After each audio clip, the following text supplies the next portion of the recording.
बुरी संगति से दूर रहें। परमेश्वर का वचन कहता है कि बुरे संगति जो है अच्छे अच्छे लोगों को बिगाड़ देती है।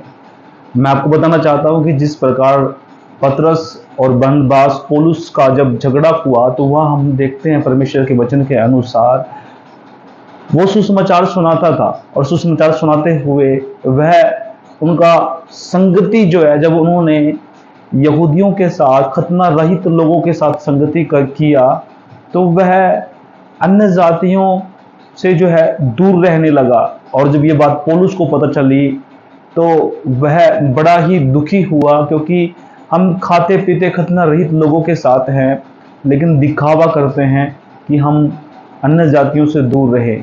बाइबल साफ बताती है कि बुरी संगति जो है अच्छे अच्छे व्यक्तित्व के लोगों को बिगाड़ देती है। बाइबल में जब हम देखते हैं जो शास्त्री लोग हैं, फरीसी जो लोग हैं, वो जो है पवित्र चोला पहनकर जो है वो लोगों को दर्शाते हैं कि हम पवित्र हैं और हम बहुत ही जो है धर्मी लोग हैं, लेकिन उस चोले में जो वो काम करते हैं वो परमेश्वर के योग्य नहीं, वो परमेश्वर के चाहने योग्य नहीं, वो परमेश्वर के प्रेम के योग्य नहीं। बाइबल साफ बताती है हमारा जो प्रेम है वो निस्वार्थ होना चाहिए, हमारा जो काम है वो निस्वार्थ होना चाहिए। जब तक हम परमेश्वर के वचन के अनुसार नहीं चलेंगे तब तक हम एक अच्छे व्यक्ति, एक अच्छी संगति वाले जो है सेवक नहीं कहलाएंगे। अब हम बहुत सारे ऐसे लोगों की संगति देखते हैं, जब हम सेवा करते हैं, सेवा करते वक्त हम किसी पियक्कड़ के पास बैठते हैं, व्यभिचारी के पास बैठते हैं और बहुत सारी ऐसी जो गाली गलौज करने वालों के पास बैठते हैं, तो वो संगति जो है हमारे ऊपर भी जो है प्रभाव डालती है और उसका कुछ अंश हमारे अंदर भी आ जाता है। जब हम गुस्से में आते हैं तो अचानक हम किसी को जो है गाली गलौज करने लग जाते हैं, लेकिन इफेक्ट पड़ता है कि एक सेवक को गाली देना जो है अनिवार्य नहीं है, ठीक नहीं है। इसीलिए परमेश्वर का वचन साफ साफ हमें दिखाता है कि बुरी संगति से हमें बच के रहना है।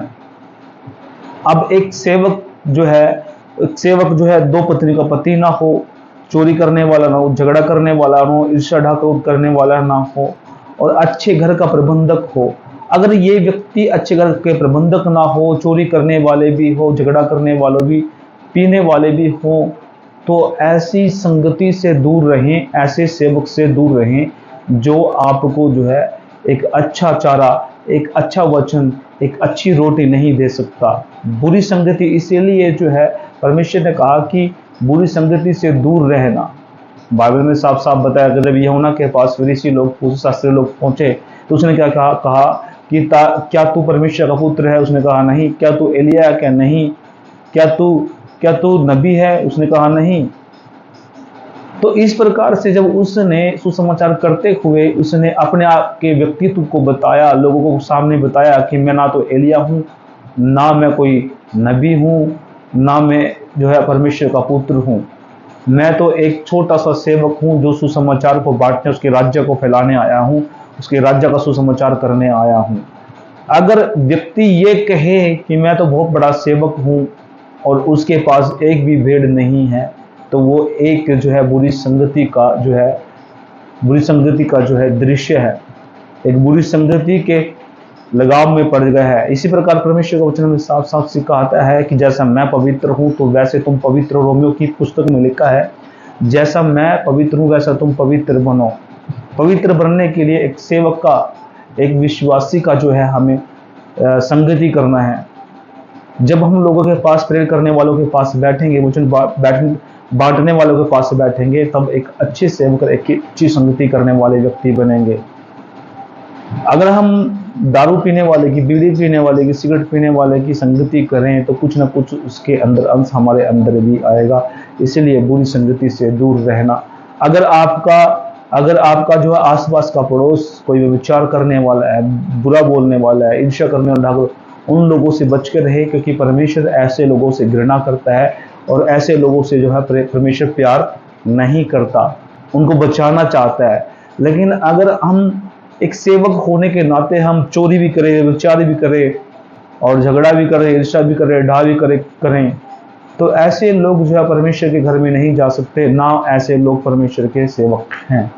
तो इसीलिए मैं बताना चाहता हूँ बार बार कि बुरी संगति से दूर रहें। आप बुरी संगति जरूरी नहीं है कि बुरी संगति जो है कि आपके आसपास के पड़ोस के ही हैं। बुरी संगति है अगर आप एक जो है रॉन्ग न्यूज़पेपर पढ़ते हैं उसके ऊपर, या कोई गलत पिक्चर आती है डेली भी जब वो पढ़ते हैं, तो ऐसी ऐसी संगति भी जो आपको जो है आपको बुरा बना सकती है, व्यभिचारी बना सकती है। यदि आपके घर में दुकान है, परचून की दुकान, आप बीड़ी सिगरेट बेचते हैं, तो वो भी आप पर इफेक्ट पड़ता है। तो इसीलिए ऐसा करना आपके लिए अनिवार्य है, उचित नहीं है। परमेश्वर हमें सिखाता है।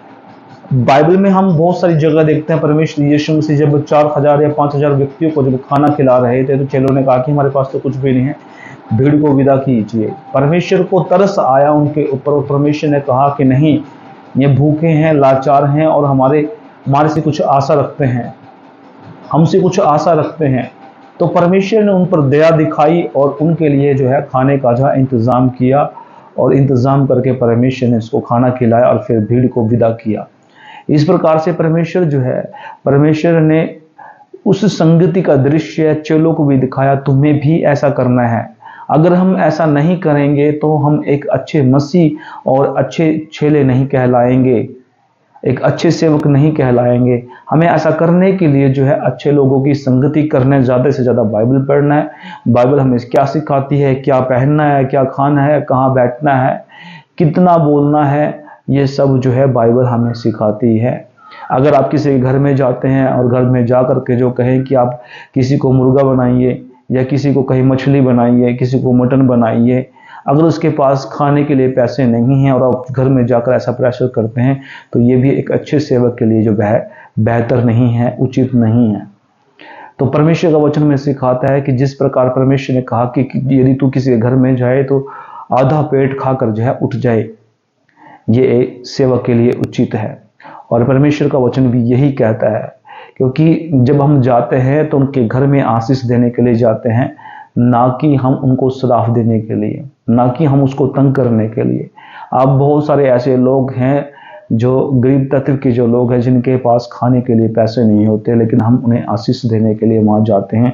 जिस प्रकार सारपत नगर के अंदर एक विधवा औरत थी, उसके पास खाने के लिए एक मैदा मुट्ठी था, और परमेश्वर ने जो है उसको आशीष दी, और उसके घर में सारा कर्ज उतर गया और किसी प्रकार की घटी नहीं। और अकाल के समय उसके घर में जो भी खाने पीने की वस्तु थी वो सब परमेश्वर ने अवेलेबल करवाया अपने सामर्थ अभिषेक के द्वारा। तो इसी प्रकार मैं बताना चाहता हूं कि अगर आप आशीषित होना चाहते हैं, बुरी संगति से दूर रहें, बुरे लोगों की संगति ना करें, बुरा ना बोले, लड़ाई ना करे, झगड़ा ना करे, ईर्ष्या ना करे, डा ना करे, क्रोध ना करे। अगर आपसे हो भी जाता है तो आज ही पश्चाताप करे। परमेश्वर का वचन कहता है कि परमेश्वर से माफ़ी मांगे। परमेश्वर, मैं माफ़ी मांगता हूँ और आज के बाद मैं ऐसा नहीं करूँगा, और उसको छोड़कर दोबारा ना करे। तो ये परमेश्वर का वचन है, जिस प्रकार से आपको बताता है कि बुरी संगति से दूर रहें, और बुरी संगति अच्छे अच्छे व्यक्तियों को बिगाड़ देती है। बहुत सारे ऐसे जो लोग हैं जो बुरी संगति में पढ़कर दारू पीने लग जाते हैं, व्यभिचार करने लग जाते हैं, और किसी को जो है बुरा दिखाने लग जाते हैं, तो ये परमेश्वर का जो है काम नहीं है। ये परमेश्वर नहीं सिखाता, ना ही परमेश्वर आपको बुरा बनाने की कोशिश करता है। परमेश्वर केवल प्रेम करता है, और आपकी गुनाह गलतियों को जो है परमेश्वर कहता है कि गुनाह गलतियों को मानकर छोड़े और परमेश्वर में बढ़े, आज के बाद पाप नहीं करना। बहुत सारे ऐसे जो काम हैं परमेश्वर के जो है उसमें दिखाया गया है। बाइबल के अंदर बहुत से रोगियों को चंगा किया परमेश्वर ने, कोढ़ियों को चंगा किया, दुष्ट आत्मा से ग्रसित लोगों को चंगा किया। परमेश्वर ने वहाँ दिखाया कि किस प्रकार लोगों से वार्तालाप करना है, किस प्रकार लोगों से बात करनी है, किस प्रकार लोगों को आशीष देना है, और किस प्रकार बाइबल में बताया गया कि सांप की नाई चतुर, कबूतर की नाई भोले बनना है। अगर कहीं वहाँ जो है एंटी लोग खड़े हो जाए और कोई एंटी तरीके से वहाँ कैसे निकलना है, किन से कैसे वार्तालाप करना है। बहुत से लोग जो है गन उठाकर खड़ा हो जाते हैं कि नहीं, तुम अंदर नहीं जा सकते। तो लोगों पर जो है उन पर क्या उनके ऊपर जो है हमारा छाव पड़ेगी परमेश्वर के वचन की। क्या उनको सिखाएंगे, क्या उनको बताएंगे, क्या उन पर जो है किस प्रकार से हम उनको सिखाएंगे जब हम खुद ही ऐसा काम कर रहे हैं। तो ऐसी संगति से बिल्कुल दूर रहना है और परमेश्वर आपको साफ साफ जो है मना कर रहा है। तो इन्हीं शब्दों के साथ